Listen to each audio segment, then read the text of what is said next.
Uh, Hello. So welcome to IITN Gate classes. So myself Akshay.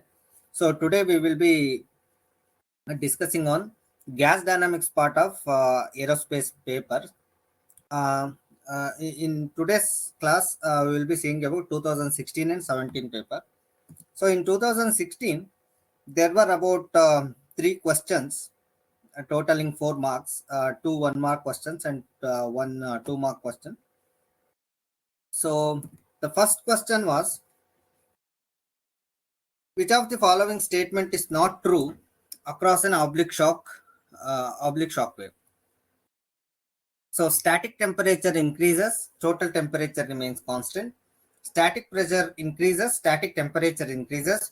Static temperature increases, total pressure decreases. Static pressure increases, total temperature decreases. So the key word we have to observe here is they are asking which statement is not true. So this is the first keyword we have to look here, and they are asking for oblique shock wave. They should have cleared it. So we will assume it is a stationary oblique shock wave. That part is missing, but still we can assume that. So we know for a shock wave, we will treat across the shock wave, we treat the flow to be adiabatic and steady flow. So for that one, we know total temperature remains constant. So let us have a shock wave, oblique shock wave. So flow is coming like this, turning depending on the geometric angle of attack. Say I have a deflection angle theta and shock angle beta. So now we know for incoming stream, which is seeing an oblique shock wave, for which, so if I define T01 to be total temperature, T02 to be total temperature behind the shock wave. Similarly, P01 is stagnation pressure upstream and P02 is stagnation pressure downstream. Also, I can define static temperature T1 upstream, T2 downstream. Yes, and I can also define static pressures P1 and P2, right? So across the shock wave, what happens? Since we are assuming flow to be adiabatic, and also we are assuming one more condition, that is gas is calorically perfect. So in this scenario, the total temperature is going to be constant. T01 is equal to T02. Whereas total pressure, that is going to decrease because it is not an isentropic flow across the shock wave. I can treat the flow which is upstream as isentropic flow.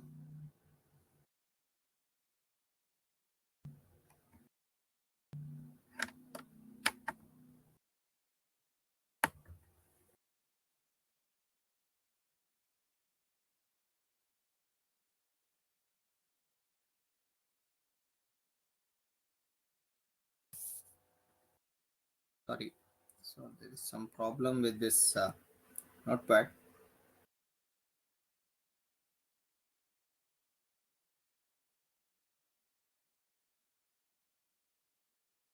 Okay, flow which is upstream, I can still treat it as isentropic.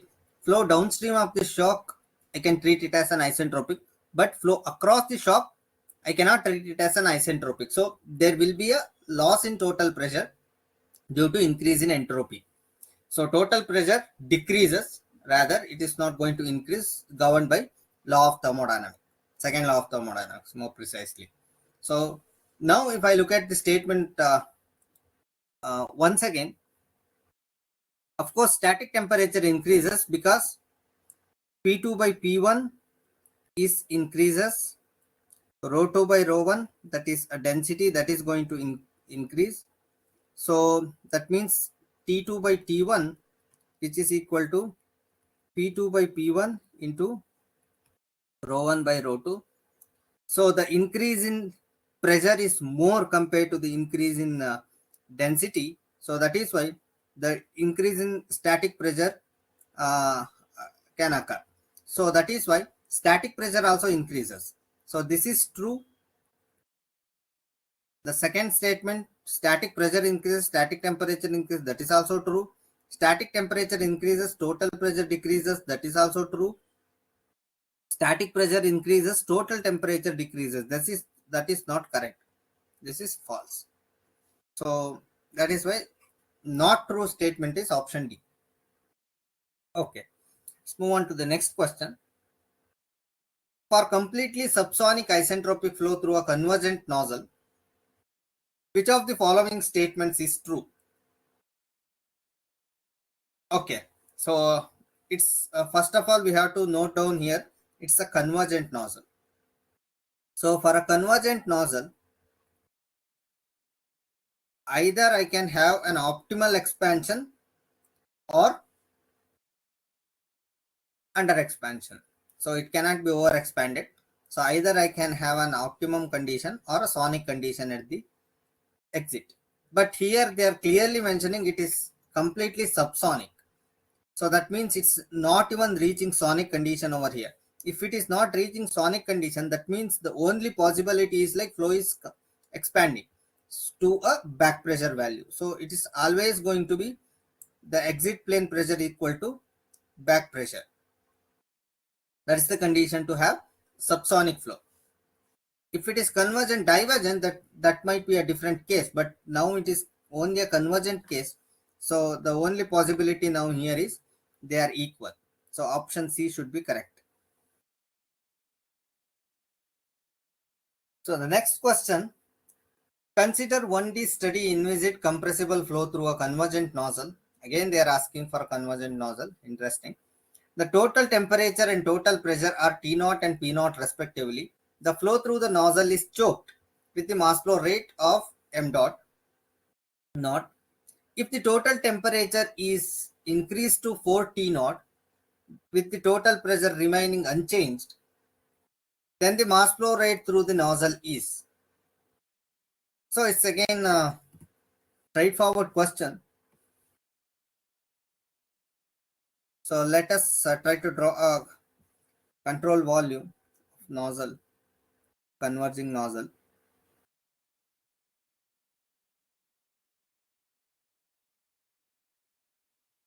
Right. So now I have a upstream condition, that is stagnation P naught and T naught, say. So that is with the case 1. So here I have Mach number which is very close to 0, and downstream I have a choked flow. Always it's going to be choked. That means here the conditions are Mach number is 1. That means I can write the variables as T star, rho star, P star, or even velocity, that is equal to the speed of sound, because it's a sonic condition. So now if I have to write for mass flow rate, so for case 1 m dot naught, that is equal to rho star, A star, and B star. So this I can again write in terms of multiplying and dividing by stagnation density, that is rho naught. So I can write it to be rho star by rho naught into rho naught can be written again in terms of P naught by RT naught times A star. V star is again equal to speed of sound, that can be written as gamma R T star. The T star I am again writing in terms of multiplying and dividing by T naught. So now you take for isentropic flow through a nozzle, I can write like T naught by T star to be equal to gamma plus 1 by 2, whereas rho naught by rho star can be written as T naught by T star to the power of 1 by gamma minus 1, that is gamma plus 1 divided by 2 to the power of 1 by gamma minus 1, like this. So if I replace that one, I can get to the form. This is only a function of gamma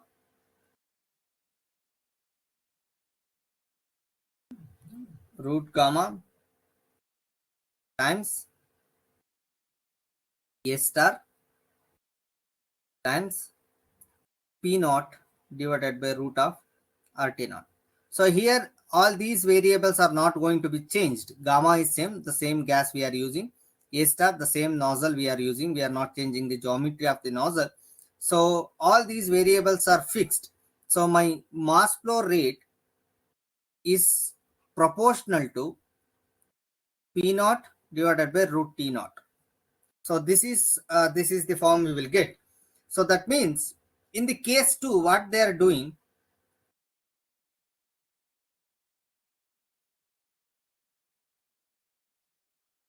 the case 2, they are not changing P naught. So P naught 2 is equal to P naught as it is, whereas T naught 2, they are changing it to 4 times T naught. So in the case 2, so that means if I take the mass flow rate, m dot naught 2 divided by m naught naught 1, which is equal to root of T naught 1 divided by T naught 2. So now T naught 1 is equal to T naught 2 is equal to 4 T naught, right? So that means m dot naught 2 is equal to m dot naught 1 times 1 divided by root 4, can be easily cancelled out. So that becomes m dot naught divided by 2. So that means it becomes half, right? So it becomes half of m naught. That's the correct answer. So that concludes our discussion on 2016 part. So now we will see a few questions from 2017. So where there were like totally 4 questions being asked in 2017, with 2 1-mark questions and 2 2-marks question, totaling about 6 marks. Okay, the first question here is a D-level nozzle is to be designed for an exit Mach number of 1.5. The reservoir conditions are given. P naught is equal to 1 atmosphere, T naught is equal to 20 degrees Celsius, with gamma is 1.4. Assuming shock free flow in the nozzle, the exit absolute pressure in atmosphere is, they're asking in 3 decimal places. Again, it's a very straightforward question. Now they, instead of converging nozzle, in this case we have a D-level nozzle. What is D-level nozzle? That is CD nozzle with an axis symmetric body.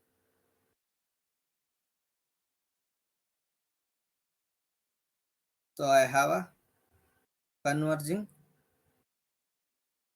diverging nozzle. This is D-level nozzle. Okay, axis of a nozzle.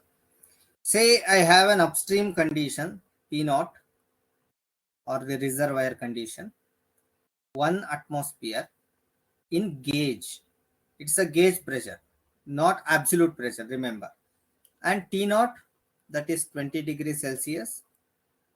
And for the gas which is flowing through the nozzle, which has a specific heat ratio 1.4.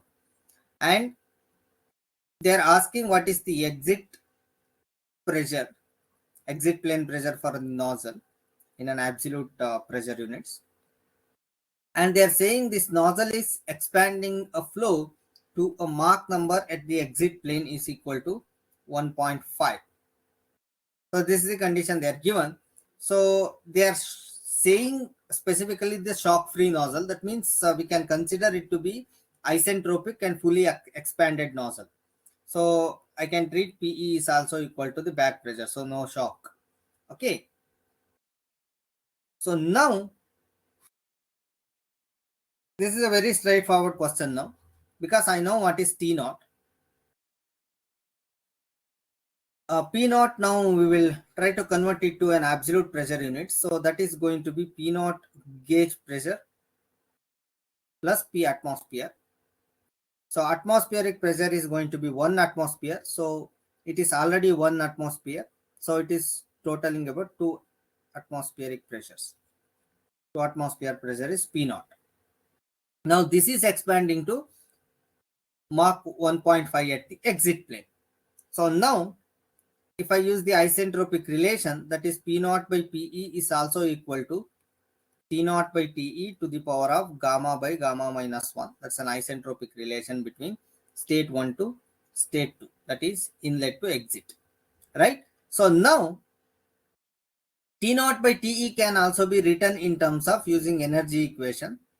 Gamma minus 1 by 2 times ME square to the power of gamma by gamma minus 1. So now everything is known to you. So now you can calculate PE is equal to P naught divided by 1 plus gamma minus 1 by 2 times ME square to the power of gamma by gamma minus 1. Right? So this is gamma is 1.4, ME is 1.5, P naught is 2 atmosphere. If you use those conditions, you should be able to get PE is equal to 0.545 atmosphere in 3-digit place. So 3 decimal places they are asking. So please write it to 0.545 in atmosphere unit. I think it's clear. Now we will move on to the next question.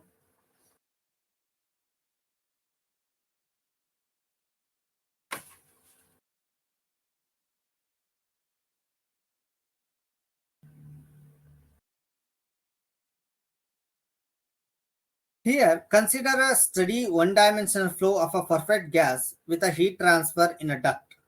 The TS diagram shown below shows both the static and the stagnation condition at two locations, A and B, in the duct.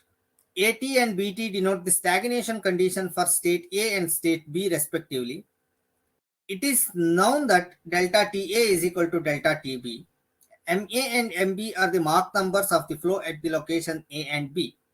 Which of the following statement is true about the flow?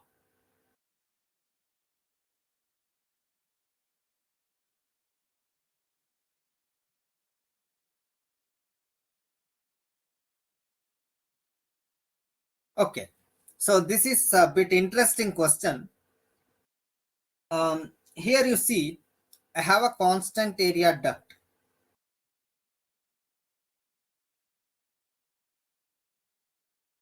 Where I am having a heat transfer through the system boundary. And I have a uniform flow which is going in. Right? So now they are given the statement that is delta TA is equal to delta TB. 2 points. Okay. So, or I can also write T naught A minus TA also equal to T naught B minus TB. Right? So that means I can write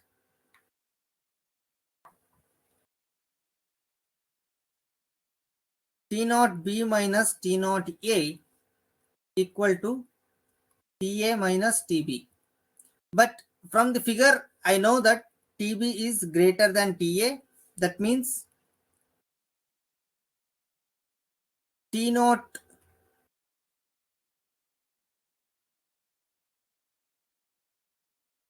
is it correct?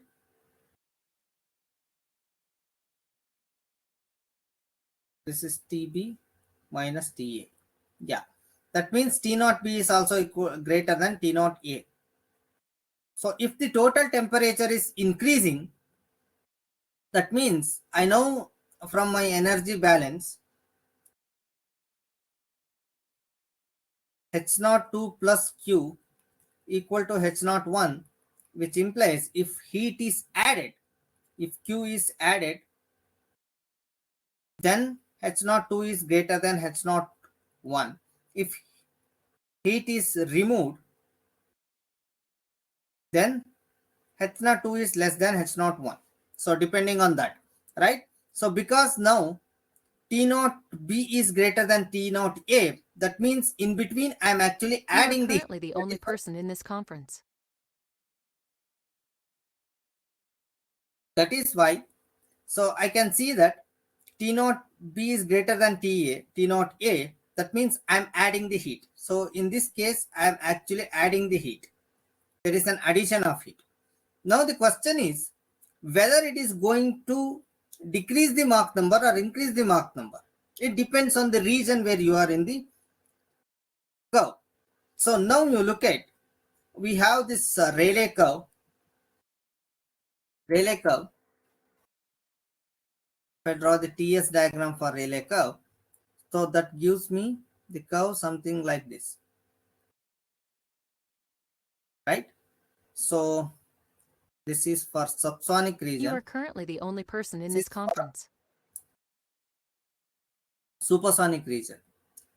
Somewhere over here, I have a sonic condition, that is thermal choking, where Mach number becomes 1. So now you see here how the slope is looking like. It is having a gradual increase in. So if I look at this Rayleigh curve, so from here you can actually see this particular part has to be coming from supersonic region, because if I zoom this one, this looks something like that. If it is coming from a subsonic, in both the cases you see, in both the cases adding an heat is going to increase the total temperature. So from there you cannot comment whether it is a subsonic region or supersonic region. Only way you can comment whether it is supersonic or subsonic is based on the slope. So here you see the slope is like this in the supersonic region. If it was a subsonic region, the slope would have been something like this. So the curvature is something like this. So this is not given in the question. So that means this is how they are given. So that means MA over here and MB over here. So addition of heat in both the cases is going to make Mach number reaching towards sonic condition. That means here I have somewhere higher Mach number. The next state I will be having a lower Mach number, and gradually it is going towards sonic condition. That means MA has to be greater than MB. Greater than MB. And other condition is it's in a supersonic region. So that is why the correct option for this one to be flow is supersonic and MA is greater than MB. This is correct option. Now moving to the next question.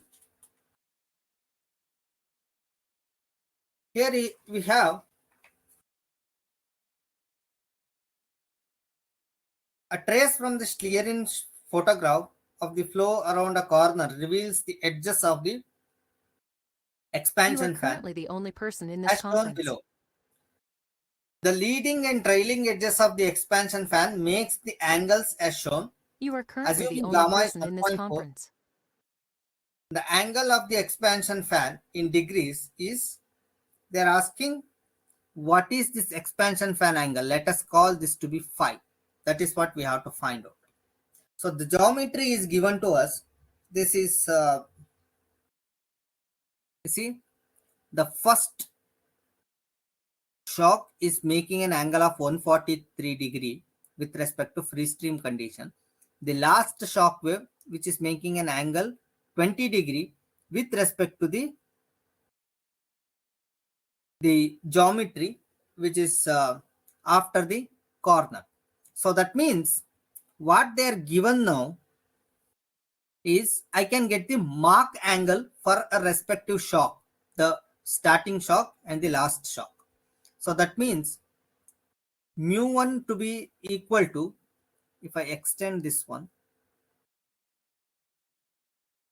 parallel to this one, that is nothing but 180 degree minus of 143 degree, that is going to be shock angle. Mu1 is 180 minus 143 degrees, that is 37 degrees. Similarly, what is mu2?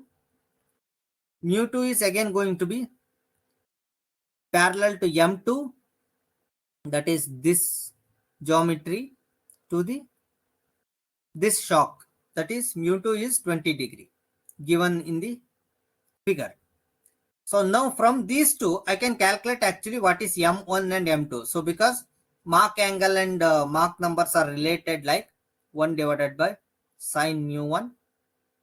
So if you do that one, you should be able to get a Mach number to be 1.662, whereas M2 equal to 1 divided by sine of mu2, that is going to be 2.924.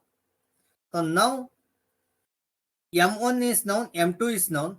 They are also given Prandtl-Meyer function as a function of gamma and Mach numbers. So from here, what we can actually calculate is the geometric deflection.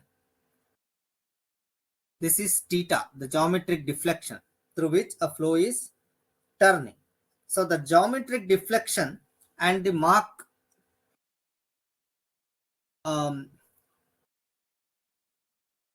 Prandtl-Meyer function have a relation that theta is equal to nu of m1 minus nu of m2. That is my theta. And Prandtl-Meyer function is already given to you. So from there you can actually calculate what is those two. This is this has to be m2 minus m1 because m2 is greater than m1. So this is how it is related. Okay.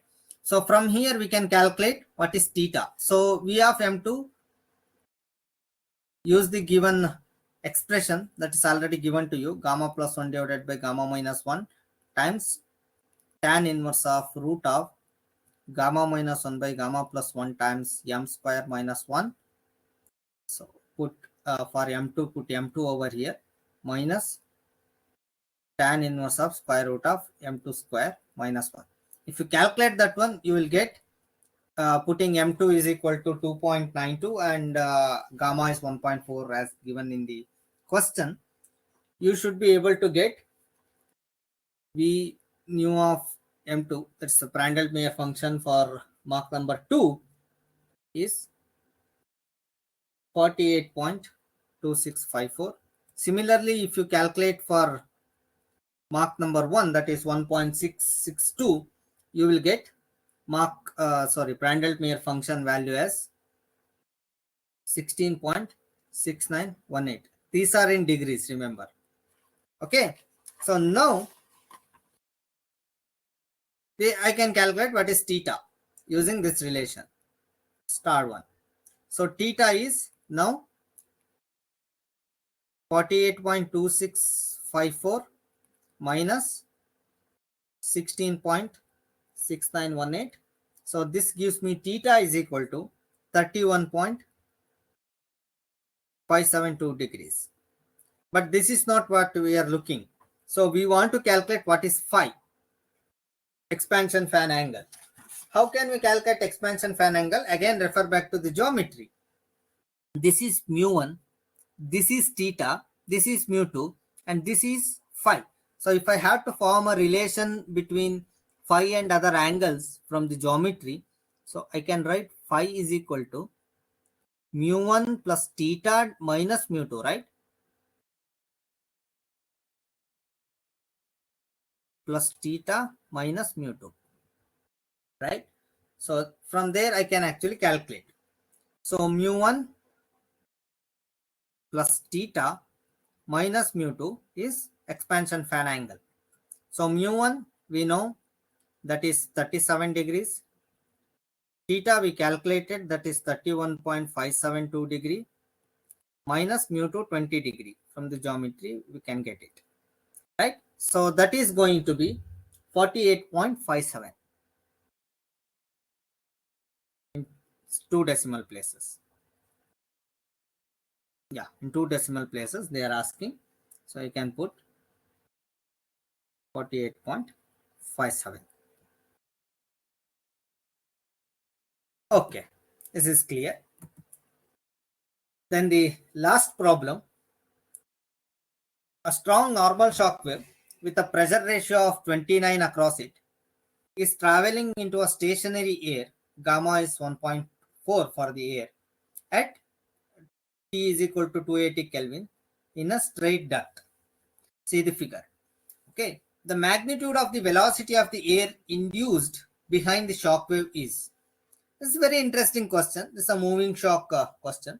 I have a constant area duct through which a shock wave is moving with some shock wave velocity W, let us call. This is a group or the mass motion velocity V. Behind it, it is induced into the flow. Okay, I have a stationary air which is in front of it. It has a static condition or stagnation condition, whatever you want to call, you can call it as, because it's a stagnant air, 280 Kelvin. And across the shock wave, I have P2 by P1 equal to 29. So that is the shock strength now. Okay. All they are asking is what is this velocity behind the shock wave at which the fluid is moving. So let us try to transform this system into a stationary shock system where I am keeping shock wave stationary. That means relative to the shock, I have a velocity of air which is coming in as W. And behind this, I have the velocity jump for a stationary shock reference frame that should be equal to some velocity u2, say. This is W is equal to u1 at which gas is coming in now. u2. What is u2? u2 is going to be in actual frame of reference or the laboratory frame of reference, what you are seeing this system, that is going to be W minus V, right? V is this velocity, mass motion velocity, right? So this is from the, for the stationary shock reference frame. V is for moving shock reference frame, that is the laboratory reference frame through which you are seeing shock is moving. You are transforming this idea into this one. Why we want to transform to a stationary shock reference frame? Because if the shock is moving, your reference frame itself is moving. That means you have a flow which is unsteady, highly unsteady, because every instant these properties are to change, because with respect to the shock location, these properties, whatever you are going to see as at any given location, it is not going to be constant. So the it's kind of a difficult to proceed with, because it becomes an unsteady scenario.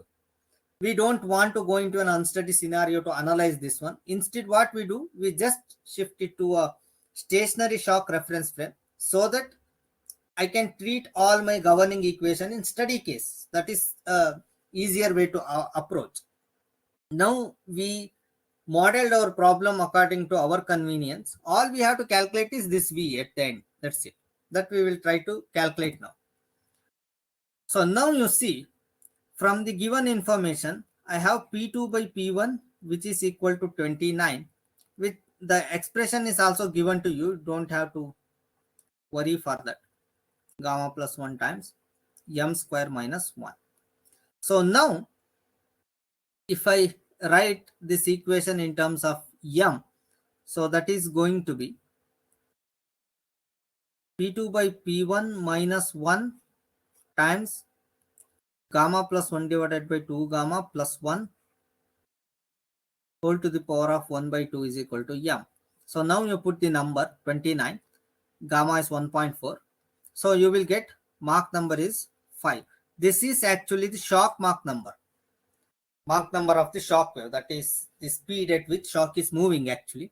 Or in our stationary shock reference frame, this is the free stream Mach number at which gas is coming, which is seeing the normal shock wave. So whatever the way you want to look at, you can look at.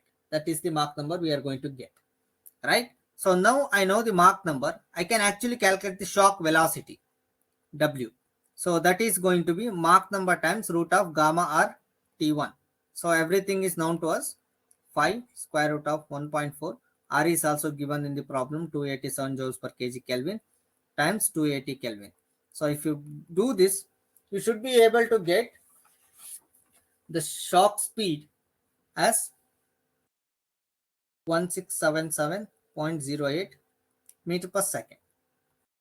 Clear. So now we are using the help of continuity equation across the shock wave. So I can write for one dimensional flow, rho 1 u1 is equal to rho 2 u2. What is u1? So that is w for our reference. What is u2? That is w minus u. Now we are analyzing in stationary shock reference frame. So now I can write rho 2 by rho 1 as w divided by w minus v. Okay, where v is unknown, w is known. So rho 2 by rho 1, rho 2 by rho 1 also, the expression is given to you in the problem. They are given that gamma plus 1 times m square divided by gamma minus 1 times m square plus 2. So if I use that one, gamma 1.4, m is 5, we calculated. So we will get rho 2 by rho 1 to be equal to 5. So that means I can use that one here. 5 into w minus v is equal to w, or 5w minus w is 4w equal to 5 times v, or v is equal to 4 by 5 times w. W is 1677.08, v is what we need to calculate. So if you put that or plug in this w value over here, you should be able to get v is equal to 1341.665 meter per second. So now look at the way how they are asking you to put the number. Round to a nearest integer. So we got 1341.66. So I can round off it to nearest integer 1342 in meter per second. So we can put that number here 1342. So this is one approach. We are purely approaching from the fundamentals, or you can also use the direct formula if you are remembering that. So we can get the mass motion velocity v as a1 divided by gamma times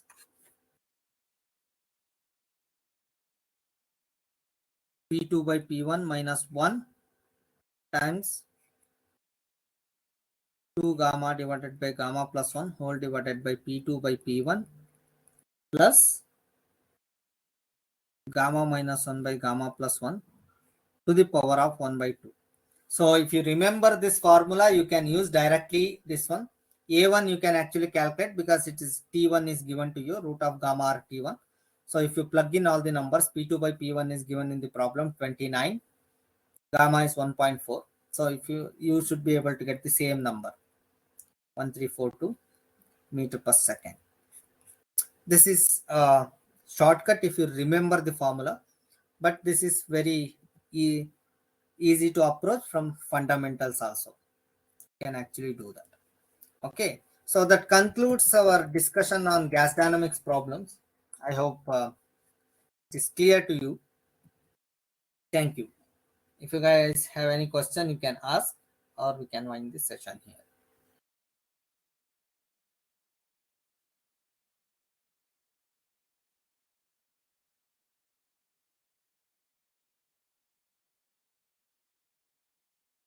Okay, thank you. See you.